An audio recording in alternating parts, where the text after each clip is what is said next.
오늘 우리에게 주시는 하나님의 말씀은 로마서 8장 26절부터 28절까지의 말씀입니다. 이와 같이 성령께서도 우리의 약함을 도와주십니다. 우리는 어떻게 기도해야 할지도 알지 못하지만 성령께서 친히 이루 다 말할 수 없는 탄식으로 우리를 대신하여 간구하여 주십니다. 사람의 마음을 꿰뚫어 보시는 하나님께서는 성령의 생각이 어떠한지를 아십니다. 성령께서 하나님의 뜻을 따라 성도를 대신하여 간구하시기 때문입니다. 하나님을 사랑하는 사람들, 곧 하나님의 뜻대로 부르심을 받은 사람들에게는 모든 일이 서로 협력해서 선을 이룬다는 것을 우리는 압니다.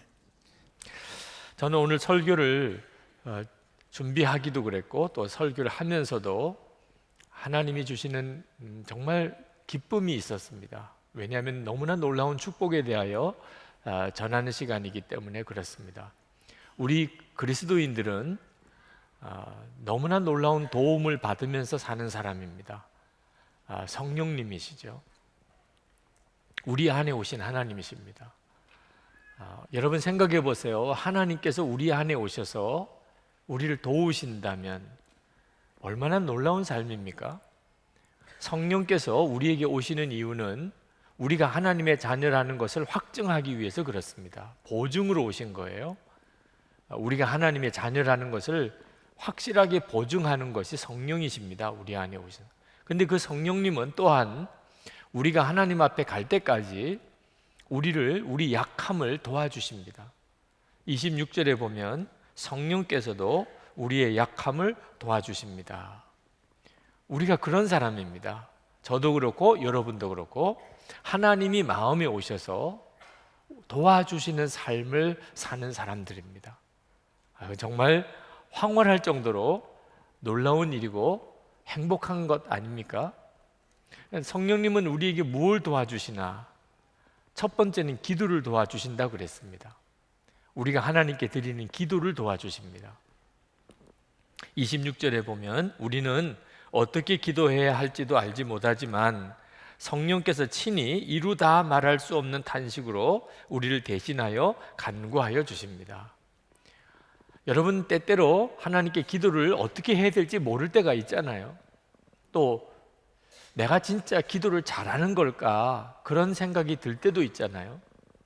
또 어떤 때는 답답해서 그냥 주여라고 밖에는 부를 수가 없을 때도 있잖아요. 걱정하지 마십시오. 왜냐하면 성령께서 우리를 위해서 기도해 주시고 계시다는 겁니다. 여러분 하나님은 우리 마음을 다 아십니다.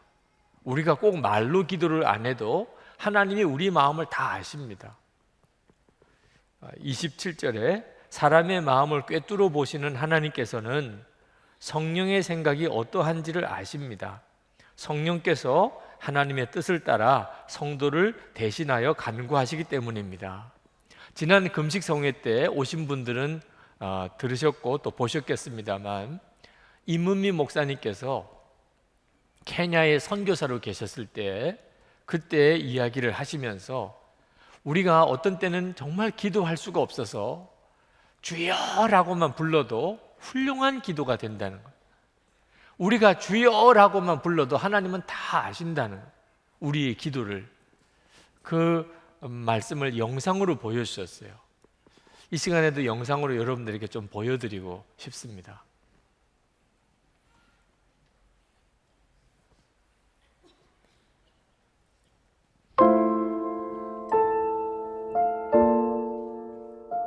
내가 살고 있는 것이 리무르, 티뼈, 티밭이에요. 내가 지금 걸어가잖아요. 그러면 아래에서 이 꼬마들이 나를 올려다봅니다. 우리 교회 주일학교 애들이에요. 그러니까 내가 선교사인지 알아요. 내 이름이 유니스니까 내 이름을 불러요. 아래에서 나를 올려다보면서 내가 지나가면 이렇게 불러요. 유니스! 목이 터져라. 유니스! 막 이런데 얼마나 내 이름을 부르는지 나한테 아무것도 달라 그런 건 없어요. 그러나 내가 알아요. 얘네들 신발이 없어요. 맨발로 다니거든요. 근데 유네스 할 때 저것들 신발이 없는데 신발 사줘야지. 그 생각이 들어요. 그 다음에 또 유네스 이러면 저 녀석들 밥을 하루에 한 끼 먹는데 밥도 좀 많이 줘야 되는데 빵을 사줄까? 또 유네스 이러면 쟤네들 학교도 없는데 내가 돈 많이 있으면 학교도 지어주면 좋겠다. 이런 생각을 해요. 선한 생각이 계속 나게 있다는 이야기예요. 근데 걔네들이 그 누구도 나한테 유네스 신발 없어요, 신발 사주세요, 아무도 안 그랬어요. 그러나 내 이름을 부르는 순간순간 쟤네들 뭐가 필요한데? 이게 무슨 이야기냐 하면 여러분이 기도할 때 쥐야 이러면은요, 여러분의 마음을 하나님이 왜 모르겠어요. 여러분 필요한 거를 하나님이 아세요. 그리고 하나님이 여러분을 정말 사랑하세요. 안 주고 싶지 왜 안 주고 싶겠어요. 그러나 부르짖어야 말이지. 부르짖지 않으면 또 하나님의 마음이 또 감동이 안 간다니까. 그래서 오늘은 여러분의 필요가 있을 겁니다. 어떤 것이 필요로 하는지, 그것이 공부인지 돈인지 건강인지 관계 회복인지 아니면 영성의 회복인지 하나님 알고 계십니다.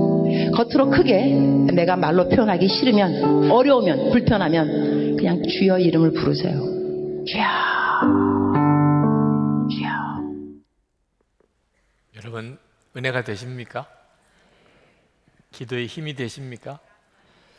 정말 그렇습니다. 성령께서 우리에게 오신 이유는 우리의 기도를 도와주시려고 하심입니다. 우리가 때때로는 정말 막막해서 어떻게 기도해야 될지 모를 때, 그냥 주여라고 밖에는 부를 수 없을 때, 그때도 훌륭한 기도가 된다는 겁니다. 성령께서 오셔서 우리를 위해서 대신 하나님께 기도해 주시니까. 그러나 저는 오늘 이 시간에 여러분이 이 영상과 이 말씀에 너무 은혜를 받지 않았으면 좋겠습니다. 은혜는 받았으면 좋겠는데 너무 은혜를 받지 않은, 너무 은혜를 받아서 이제부터 죽을 때까지 계속 주여만 부르는, 이렇게 되지는 않았으면 좋겠어요. 그런 점이 약간 걱정이 됩니다. 성령께서 우리를 도와주세요. 우리가 기도를 제대로 못할 때도 우리를 얼마든지 도와주세요. 그러나 성령께서 우리가 평생 죽을 때까지 계속 주여만 부르라고, 제대로 한번 하나님 앞에 제대로 된 기도도 못 드려보고 계속 그냥 주여만 부르라고, 그냥 주님이 알아서 기도해 주시겠지, 그러라고 이런 은혜를 주시는 건 아닙니다. 여러분, 오늘 이 말씀에서 우리가 진짜 주목해 봐야 될 구절이 있어요. 그것은 이루다 말할 수 없는 탄식으로. 성령께서 지금 우리 안에 오셔서 이루다 말할 수 없는 탄식으로 그렇게 기도를 해주신다는 거예요, 우리를 위해서. 그러면 이게 무슨 뜻이죠? 우리 형편이 그렇게 심각하고 문제가 깊다는 거잖아요. 아니, 문제가 깊지도 않고 심각하지도 않은데 성령께서 이루다 말할 수 없는 탄식을 하실 이유가 뭐가 있습니까? 성령께서 심각하게 보시니까 그렇게 기도하잖아요. 근데 우리는 그걸 몰라요. 성령은 아시고 그렇게 기도하시는데 우리는 우리 문제를 몰라요. 우리는 기도를 해도 성령께서 탄식할 만한 기도를 해요. 너는 어째서 그런 기도밖에 할 줄 모르니? 그런 기도만 하고 있다고요. 여러분, 우리가 기도하는 것을 실제로 녹음해서 우리 한번 같이 들어보실까요? 창피해서 고개를 못 들 거예요.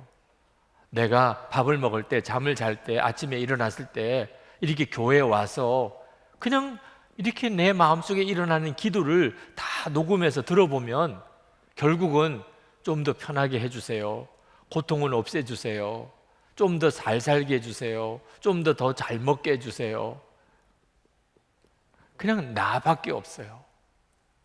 그냥 내 가족, 조금 더 가면 내 교회, 그냥 우리 나라.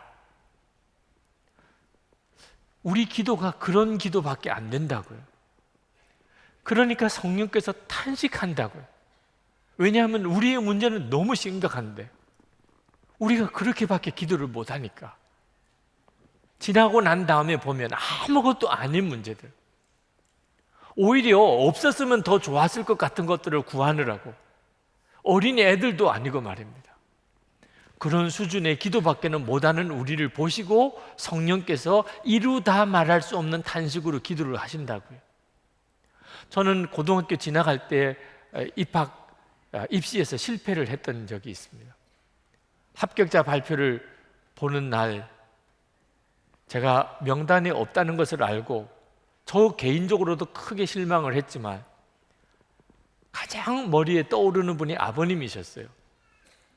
아버님이 저에 대해서 기대가 많으신 것 같은데, 그리고 제가 맞이고 제가 이렇게 입시에 실패한 것을 아버님이 얼마나 마음 아파하실까. 아버님 얼굴 뵐 면목이 없는 겁니다. 그런데 아버님이 아무렇지도 않으신 거예요. 그러나 아버님이 너무 태연하세요. 평상시와 똑같으세요. 얼굴 안색 하나 달라진 것이 없어요. 괜찮은 거구나. 아버님 아무렇지도 않으시구나. 그래서 저는 잘 먹고 잘 잤어요. 아버님이 괜찮으시니까 뭐 마음의 부담이 없어졌죠. 그런데 며칠 뒤에 어머니께서 하시는 말씀이 제 마음을 쳤어요. 아버님이 며칠째 잠을 못 주무신다는, 도무지 잠을 못 주무신다는 거예요. 제 앞에서는 아무렇지도 않은 척하면서, 제가 혹시라도 미안해 할까봐, 제가 혹시라도 마음에 짐이 될까봐 저 앞에서는 전혀 아무렇지도 않은 척 하시면 잠을 못 주무신다는 거예요. 사실 우리가 자녀를 길러보면 자녀 문제는 본인보다도 부모가 더 안타까워하지 않습니까? 저는 아버님의 마음을 정말 잊지 못했어요. 그게 오랫도록 기억이 납니다. 그러나 육신의 아버지도 그렇지만 저는 제 안에 계시는 성령님께서 가지고 있는 생각도 몰랐어요. 성령님은 도대체 무슨 생각을 하실까, 제 안에 오셔서. 제가 회심하던 때 저는 밤새도록 울면서 회개했습니다. 저는 제게 그렇게 회개할 제목이 많은 줄 몰랐어요. 성령께서 저에게 그걸 알게 하실 때 눈을 열어주시니까 밤잠을 자지 못하고 울면서 회개했어요. 그렇게 제 죄가 많은 겁니다. 그러니 여러분, 우리는 정말 알아야 할 것을 모르고 살아요. 우리 안에 성령님께서 왜 오셨겠습니까? 진짜 눈을 떠야 될 것, 정말 보아야 될 것, 정말 알아야 될 것, 정말 기도해야 될 것을 알게 하시려고 하심입니다. 어느 집사님이 저에게 굉장한 오해를 하시고 아주 거짓 소문을 교회에 퍼뜨린 적이 있었습니다.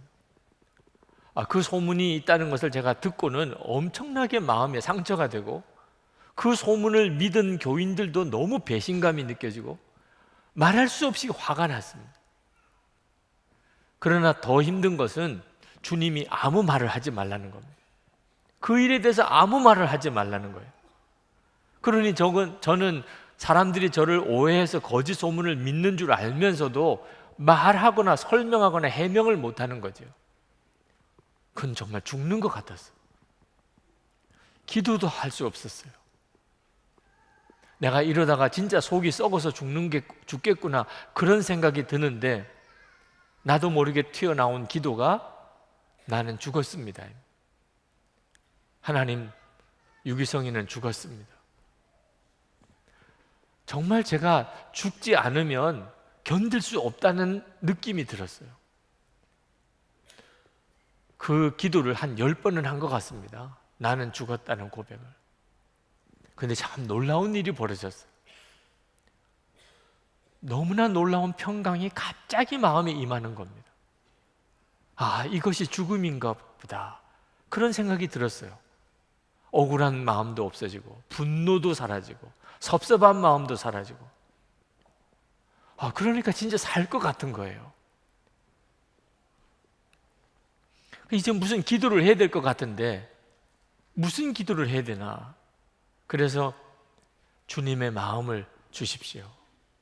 뭐라고 기도해야 될지 주님은 아시지 않겠습니까? 주님, 주님의 마음을 주십시오. 그 순간에 갑자기 애통함이 밀려오는데 그냥 펑펑 울었어요. 지금까지 그렇게 많이 울은 적이 없어요. 너무너무 울었어요. 나중에는 지쳐서 울 수가 없을 정도까지. 그때 제 마음속에 언뜻 떠오르는 생각이, 내가 왜 우나? 내가 왜 우는지도 모르고 울었다니까요. 그때 깨달은 것이, 내가 주님의 마음을 달라고 그랬지. 주님의 마음을 주십시오. 이루다 말할 수 없는 탄식, 그게 성령의 마음이라는 것을 저는 그날 처음 경험했어요. 성령께서 제 마음에 오셨다는 건 믿었지만 성령의 마음은 그날 처음 경험했어요. 어떤 소문 때문에 목회 못하겠다고, 너무 억울하다고, 너무 속상하다고 그러는 목사를 보시는 주님의 마음은 화를 내시는 것도 아니고 애통함이셨어요. 이놈아, 그게 그렇게 힘드냐? 너는 그것도 못 견디냐? 교회 안에서 서로 말도 안 되는 소문들, 말들이 또 오고 가는 이런 현상을 보시는 주님의 마음은 화를 내시기보다는 애통함이셨어요. 여러분들도 한번 가족을 위해서 하나님 마음을 주세요. 여러분 교인들을 위해서, 또는 여러분 주변에 정말 용서가 안 되는 사람, 진짜 미운 사람, 정말 그 사람은 죽었으면 좋겠다고 생각하는 사람, 만약에 있다면 그 사람을 향한 주님의 마음을 한번 달라고 해보세요. 울지 않고 견딜 수 있는 사람 없을 겁니다. 우리가 주님의 마음을 너무 모르는 거예요. 주님의 마음을 모르니까, 그러니까 우리는 아무것도 아닌 문제를 가지고 기도하는 거예요. 성령께서 우리 안에 오셨을 때 얼마나 그 일이 답답하시겠습니까? 너는 진짜 기도할 제목이 따로 있는 거야. 그러므로 여러분, 성령의 도우심을 받아야 됩니다. 우리가 하나님 앞에 기도를 제대로 해야 우리가 제대로 살게 됩니다. 구하면 주신다고 그랬거든요. 잘못 구하면 이건 심각한 문제가 되는 겁니다. 그런데 우리가 어떻게 모든 걸 다 알고 기도할 수 있겠어요? 성령님이 그래서 오신 거예요. 성령님이 우리를 그래서 도우시는 거예요. 여러분, 하나님은 우리 마음을 다 아십니다. 모르실 수가 없지요. 우리 마음에 와 계시니까. 27절에 사람의 마음을 꿰뚫어 보시는 하나님께서는 성령의 생각이 어떠한지를 아십니다. 여러분, 이건 정말 놀라운 축복입니다. 하나님과 마음이 완전히 통하는 관계입니다. 우리는 하나님과 우리는 마음이 완전히 통해요. 하나님이 우리 안에 오셔서 우리 마음을 다 아시죠. 우리도 하나님을 그렇게 알게 되어 있습니다. 이건 엄청난 축복이고 놀라운 은혜입니다. 하나님과 이렇게 친밀한 관계. 다윗이 시편 19편 14절에 나의 반석이시오 나의 구속자이신 여호와여, 내 입의 말과 마음의 묵상이 주님 앞에 연락되기를 원하나이다. 다윗은 자기 마음의 묵상이 주님께 연락되는 걸 알았어요. 마음이 생각만 해도 하나님이 아신다는 겁니다.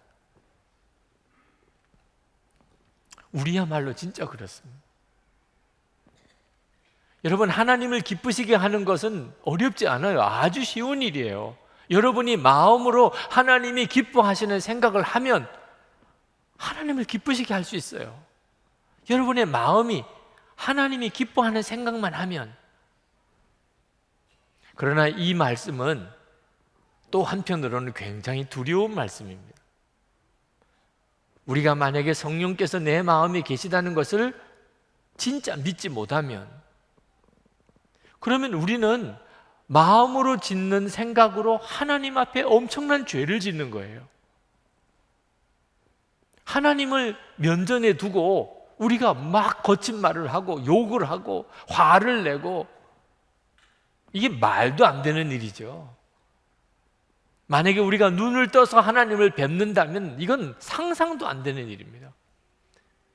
그러나 하나님은 우리에게 은혜를 주셔서 성령으로 우리 안에 오셨어요.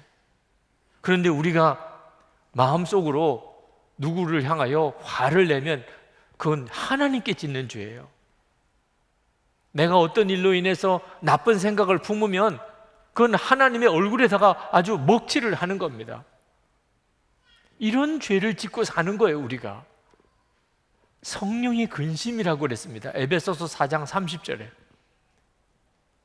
성령께서 왜 근심하시나요? 하나님을 진짜 믿지 않고 마음에 이 생각 저 생각, 말도 안 되는 더럽고 끔찍한 생각을 품고 사는 성도들 때문에 근심하시는 거죠. 우리 안에 오셨으니. 이건 얼마나 불행한 일이겠습니까? 성령님은 우리를 도와주시려고 오셨는데 우리가 그 사실을 진짜 믿지 못하면 오히려 우리는 하나님 앞에 얼마나 큰 죄를 짓고 사느냐 말입니다. 성령께서 그것을 깨우쳐 주시려고 하시는 거예요. 우리의 마음이 어떤지를 깨우쳐 주시려는 거예요.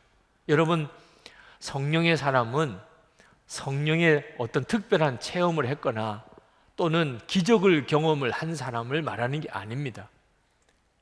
바로 이루다 말할 수 없는 탄식을 가지고 기도하시는 주님의 마음을 아는 사람이에요.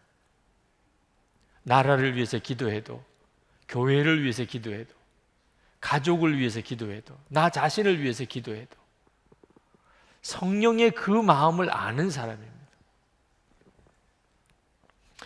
그래서 24시간 주님을 바라보시라고 한 거예요. 항상 주님을 의식하고 살라는 겁니다.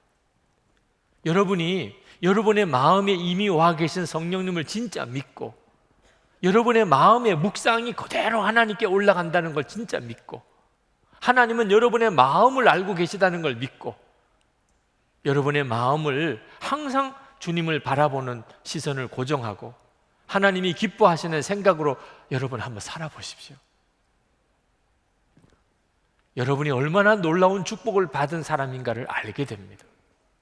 28절에 보면 하나님을 사랑하는 사람들, 곧 하나님의 뜻대로 부르심을 받은 사람들에게는 모든 일이 서로 협력해서 선을 이룬다는 것을 우리는 압니다. 여러분, 성령께서 우리에게 오신 것은 모든 것이 합력해서 선을 이루게 되는 인생을 살게 하려고 하시는 겁니다. 하나님이세요, 성령님은. 얼마든지 그렇게 하실 수 있죠.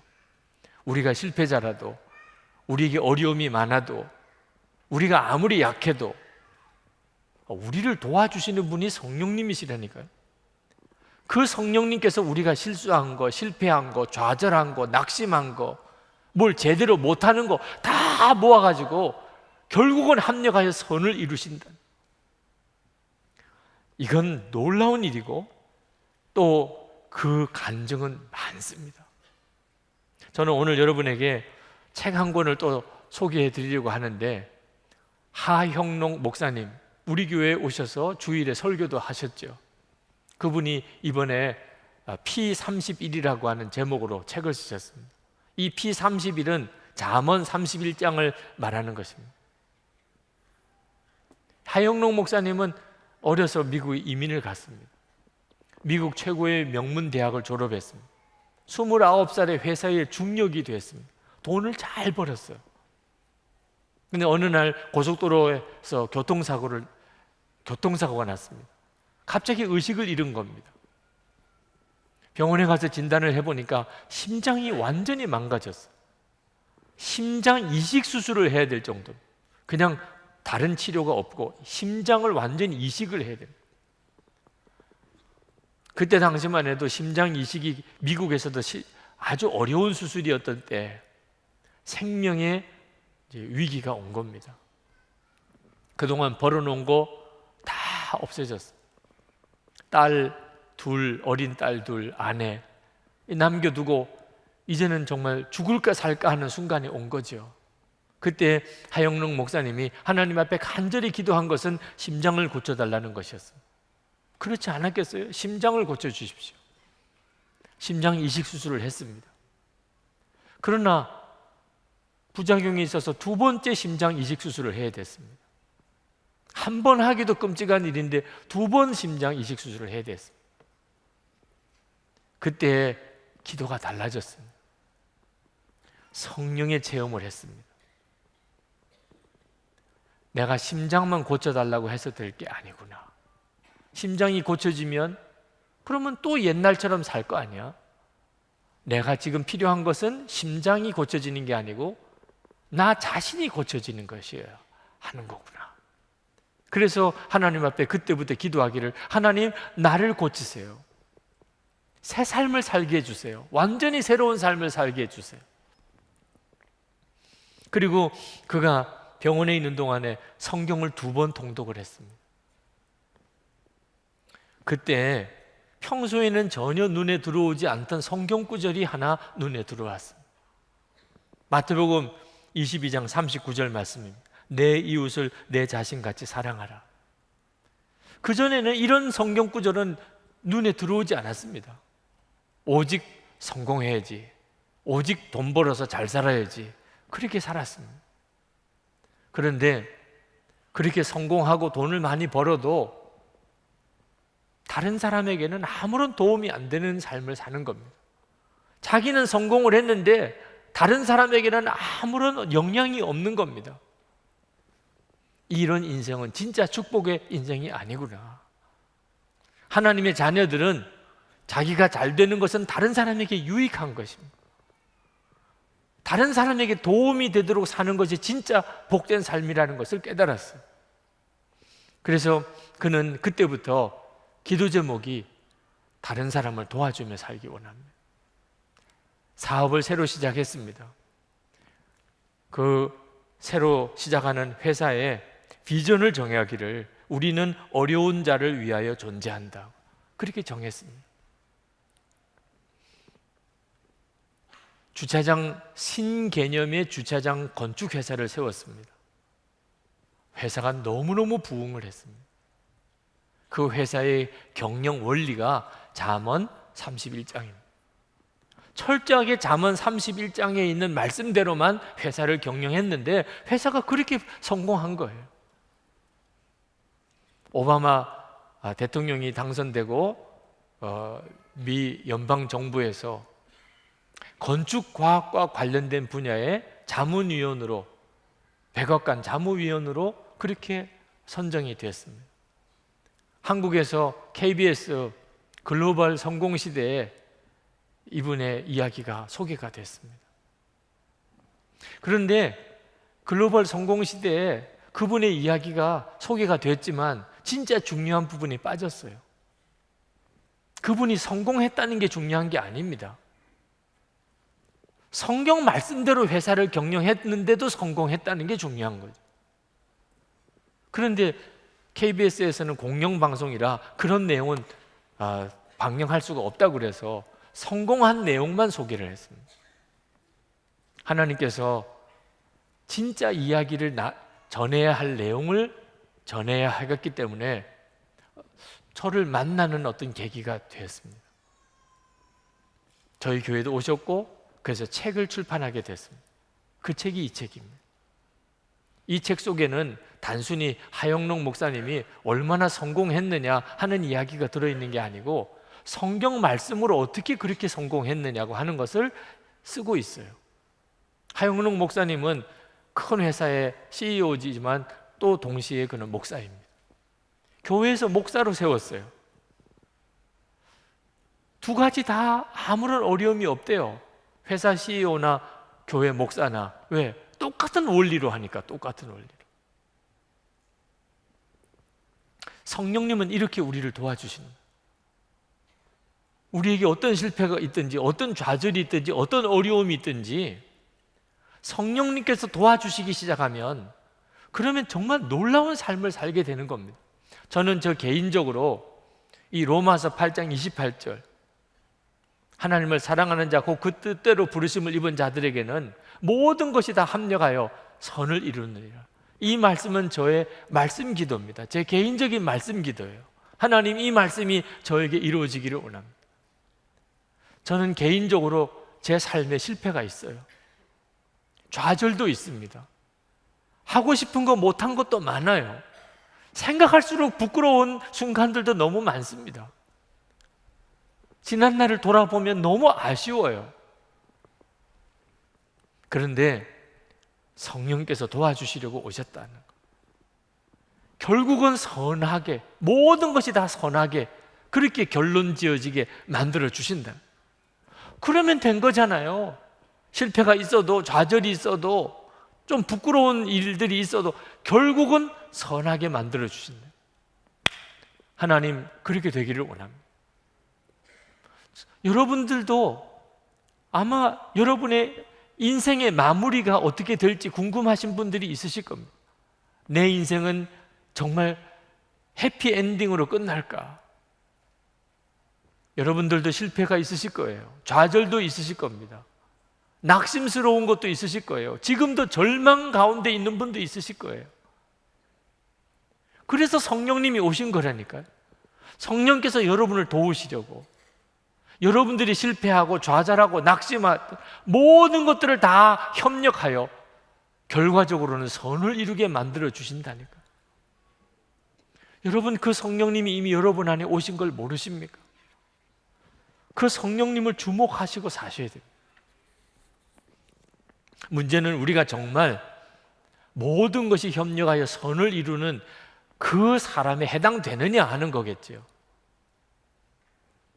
정말 그렇게 하나님은 나를 택하셨을까요? 사도 바울은 한 가지만 점검해 보라고 말씀하십니다.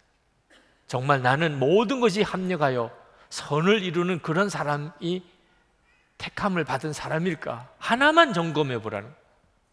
하나님이 부르신 사람인지, 하나님이 택한 사람인지, 하나님의 뜻대로 정말 부름을 받았는지, 하나님을 사랑하느냐 하는 거예요. 하나님을 사랑하는 자, 곧 그 뜻대로 부르심을 받은 자들에게 하나님이 여러분을 모든 것을 협력하여 선을 이루는 이런 기가 막힌 인생으로 여러분을 부르셨는지 아닌지는 하나님을 사랑하는지를 보면 안다는 겁니다. 예수님께서도 요한복음 14장에서 성령을 보내주실 것에 대한 약속을 하시면서 성령이 임하신 사람은 어떤 사람인가? 주님을 사랑하게 된다는 겁니다. 그리고 주님의 말씀대로 살게 되고, 그리고 주님을 실제로 바라보게 된다는. 요한복음 14장 15절에 너희가 나를 사랑하면 나의 계명을 지키리라. 요한복음 14장 21절에 나의 계명을 지키는 자라야 나를 사랑하는 자니 나를 사랑하는 자는 내 아버지께 사랑을 받을 것이요 나도 그를 사랑하여 그에게 나를 나타내리라. 예수님께서 베드로가 예수님을 3번이나 부인하고 심지어 저주까지 하면서 낙심해서 고기잡이하러 떠나버렸습니다. 예수님은 그 베드로를 다시 사도로 다시 세우시려고 베드로를 만나러 가셨어요. 그리고 베드로에게 다른 말씀 안 하셨습니다. 한 가지만 물으셨어요. 내가 나를 사랑하느냐? 베드로는 정말 대답하기 힘든 질문이었습니다. 아니, 무슨 뻔뻔하게 무슨 얼굴로 예수님 사랑한다고 말할 수 있습니까? 예수님을 3번 부인하고 저주까지 했는데. 그런데 베드로는요, 그 속마음 중심에는 주님을 사랑하는 마음이 여전히 있었어요. 그렇게 미칠 것 같은 거예요. 자기 입으로 예수님을 3번씩이나 부인했긴 했지만 여전히 마음속에는 주님을 사랑하는 마음이 있어요. 그래서 베드로가 주님 아시잖아요. 주님 제 마음 아시잖아요. 제가 주님을 사랑하는지 안 하는지 다른 사람은 믿을 수 없다 그래도 주님은 아시잖아요. 내 속마음을 아시는 분이시잖아요. 그때 주님은 내 양을 먹이라 하고 다시 베드로를 사도로 세우셨다는 거예요. 이 시간에도 여러분에게 물어보고 싶어요. 여러분, 하나님 사랑하십니까? 대답을 못 하실 분들도 있으실 거예요. 내가 하나님을 사랑한다고 과연 말할 수 있나? 나 같은 자도 하나님을 사랑한다고 말해도 되나? 그러나 여러분, 이 질문은 진짜 중요한 질문이에요. 하나님을 사랑하느냐고 이 질문에 여러분이 어떻게 대답하느냐에 따라서 여러분의 인생은 달라지는 겁니다. 여러분, 하나님을 사랑한다고 도저히 내가 말을 할 수가 없다고 생각되시는 분, 여러분의 마음을 한번 스스로 살펴보세요. 여러분의 마음 깊은 곳에 겨자씨만한 믿음으로라도 내가 하나님을 사랑하는 거는 있어. 내 생활은 지금 좀 엉망이야. 하나님 기뻐하는 뜻대로 산다고 말할 수는 없어. 그러나 지금 내 마음 깊은 곳에는 하나님을 사랑하는 마음이 겨자씨만한 믿음이라도 있느냐고 물으시면 있지. 여러분, 오늘 예배를 드리면서, 설교를 들으시면서 여러분이 아시잖아요. 여러분의 마음에, 실제로 여러분의 마음의 중심이 어떤지. 다들 너 거짓말이야, 너는 아니야 라고 그래도 여러분은 스스로는 아시잖아요. 내 속에 하나님 사랑하는 마음이 있어. 여러분, 그게 기적인 걸 모르세요? 구원받지 못한 사람, 불신자들에게는 겨자씨만한 것도 없어요. 하나님을 사랑하는 마음이 도무지 없다고요. 구원받지 못한 사람에게는. 여러분에게 하나님을 사랑하는 마음이 겨자씨만큼이라도 있다면 성령께서 여러분 안에 계신 거예요. 성령께서만 그렇게 하실 수 있는 거니까. 언제까지 그 겨자씨만한 믿음으로만 사는 거는 문제가 있죠. 오늘 여러분들이 여러분의 마음의 깊은 곳에, 여러분이 그동안에 무시하고 살았고 외면하고 살았고 믿지 못하고 살았고, 그러나 떠나지 않으시고 여전히 여러분 안에 계신 그 성령님의 역사, 그걸 주목하셔야 돼요. 오늘은 정말 붙잡으셔야 돼요. 내 안에 진짜 계시구나. 오늘 여기 교회에 오기까지 이건 도대체 무슨 역사지? 여러분, 여러분의 인생이 얼마나 복을 받았는지 아셔야 됩니다. 하나님이 여러분을 도우시려고 여러분의 마음에 와 계시다니. 이제는 여러분이 그것을 진짜 믿으시고 성령님께 반응하셔야 돼요. 성령님께, 성령님 저를 도와주세요. 성령님 저를 인도해 주세요. 성령님, 제가 뭘 깨닫지 못하는 거 있습니까? 이루 다 말할 수 없는 탄식을 혹시 하고 계십니까? 제가 뭘 도대체 깨달아야 되지요? 제가 아무것도 아닌 것 가지고 지금 기도하고 있습니까? 제 마음이 그대로 하나님께 올려지는데 이제는 정말 주님만 바라보고 살겠습니다. 여러분들이 그렇게 반응하기 시작하면 성령님은 너무너무 기뻐하세요. 바로 그걸 위해 오셨기 때문에. 혹시 여러분 중에 목사님 오늘 설교를 듣는 중에 나는 이상할 정도로 아무것도 깨달아지는 게 없고 정말 하나도 귀에 안 들어옵니다, 그러신 분은 성령님이 안 계신 거지요. 그런 분들은 성령님을 초청하세요. 주님은 여러분 안에 들어오시기를 원하십니다. 저는 솔직히 너무 답답합니다. 주님, 계신지 안 계신지도 잘 모르겠습니다. 그러나 오늘 그 설교 말씀대로 나도 한번 살아보고 싶습니다. 정말 모든 게 협력하여 선을 이루는 그 삶, 그런 삶을 나도 좀 살고 싶습니다. 주님, 제게 오세요. 제 마음에 오세요. 여러분이 진심으로 구하시면 반드시 주님은 오십니다. 여러분, 이제 기도하십시다. 오늘 우리 마음속에 오셔서 우리를 도우시는 성령에 대해서 증거할 수 있게 된 것에 대해서 감사하고 있습니다. 그러나 여러분이 진짜 오늘 말씀을 성령의 감동으로 붙잡으시기를 바랍니다. 여러분 안에 오신 주님이십니다. 여러분이 그 성령의 인도하심을 정말 구하십시오. 주님은 여러분을 도우십니다. 기도를 도우시고 여러분의 마음을 변화시키시기를 원하시고, 그리고 여러분의 인생이 다 협력하여 선이 되게 해주십니다. 주님을 신뢰하십시오. 정말 주님을 구하십시오. 성령께 감사하고 성령님을 찬송하고 순종을 통하여 성령님을 높여드리시기 바랍니다.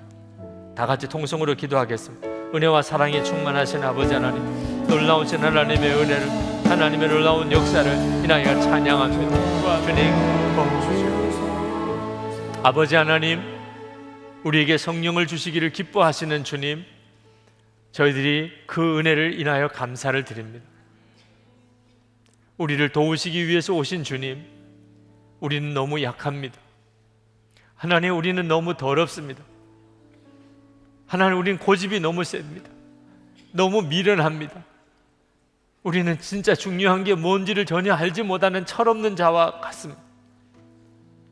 주님, 우리를 도와주시옵소서.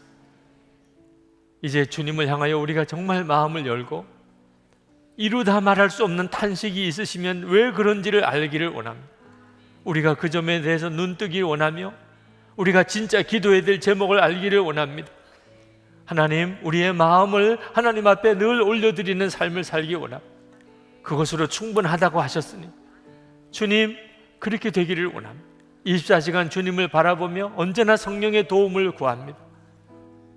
약속하신 말씀, 모든 것이 협력하여 다 선을 이루시는 그 놀라운 역사, 하나님을 사랑하는 자에게 허락하신 그 축복, 하나님, 이 시간 저희들의 마음에 심령에 주님을 사랑함이 있습니다. 그동안 너무 부끄럽게도 세상만 바라보고 살았던 저희들이지만 여전히 떠나지 않으시고 여전히 우리 가운데 계시고 지금도 역사하시는 주님 감사드립니다. 오늘도 이 예배를 드린 사랑하는 성도들의 심령에 주님을 향하여 마음을 열었으니 주의 은혜를 부으소서. 심령의 부흥을 주소서. 주님을 향한 사랑이 불같이 일어나게 해주소서. 오늘도 예배하고 하나님께 정성을 다해서 헌금하고 감사하며 찬양하는 성도들에게 하나님의 은혜를 더하소서. 주의 손을 머리머리에 일일이 손 얹으시고 축복하소서. 무엇보다 심령에 부어지는 성령의 역사함이 충만하기를 원합니다. 주님의 마음을 깨닫고 주님의 역사를 깨닫고 주님이 함께 하심을 깨닫고 주님을 바라보는 눈이 열리게 해주시기 원합니다. 가정 안에 하나님의 은혜가 넘치기를 원합니다. 가족 간에 우리의 자녀들과 부모 사이에 하나님의 놀라운 회복이 일어나기 원합니다. 부부 사이에 놀라운 치유가 있기를 원합니다. 성도들의 가정이 약속대로 천국 같은 가정이 되게 해주소서. 육신의 질병을 고쳐주소서. 오늘도 주님을 찬양하고 예배하고 돌아가는 중에 육신의 병은 깨끗이 떠나가게 하소서. 성도들의 일터와 기업의 현장에 하나님 함께 하소서. 일하는 현장에서 주님을 경험하게 하소서. 기도의 응답을 체험하게 하소서. 하나님의 역사를 경험하게 하소서. 베풀고 도우며 나누는 성도들의 삶이 되게 해주소서. 성도들이 거룩하게 정결하게 하나님이 기뻐하시는 그런 성도와 교회로 일어나 하나님 이 사회를 치료하고 이 민족의 화해와 통일을 이루게 해주소서. 북한에 있는 동포들을 구원해 주소서. 열방에 나가 있는 선교사님들에게 주님 은혜를 더하소서. 세우신 교회를 축복하시고 하나님의 은혜 손에 붙잡아 주소서. 메르스로 인한 어려움, 가뭄으로 인한 어려움이 겹쳐 있어 이 땅에 성도들이 거룩한 중보자로 일어나게 하소서.